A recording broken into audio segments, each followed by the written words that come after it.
一旦儿童出现了这样的咳嗽声或者呼吸声的时候，一定要及时来医院就医，并且下面这位家长所犯的错误一定要避免。我们先来听一段咳嗽声。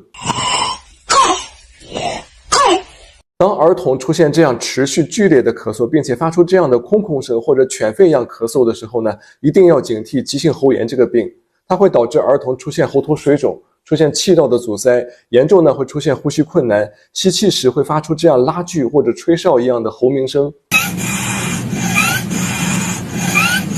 严重的呢会导致窒息，它也是儿童出现致死率比较高的一种急症。家长一旦发现这种情况，除了要及时的就医呢，还一定要安抚好孩子的情绪，不要让孩子哭闹，也不要过度的活动，因为哭闹和活动呢都会增加机体的耗氧量，加重呼吸困难。在前段时间我值门诊的时候呢，遇到了一位急性喉炎的患儿，家长发现他在家中出现了空空样咳嗽的时候，也是第一时间带他来医院。在路上呢，家长也对孩子进行了安抚，孩子安静下来以后，这些症状都有了明显的缓解。但是来到医院以后呢，这位家长反而犯了一个比较明显的错误，因为他觉得孩子的症状已经很轻了，于是这位妈妈就拉着孩子的手一路小跑来到了急诊。因为跑步以后呼吸急促，孩子又出现了严重的咳嗽和喘憋。虽然经过及时的救治呢，孩子也很快就转危为安了，但是还是要在这里提醒各位家长，一旦遇到了类似的情况，一定要安抚好孩子，不要让他过度的活动，也不要哭闹，也不要全都过来围着孩子，要给孩子提供充足的氧气。同时呢，要及时来到医院就诊。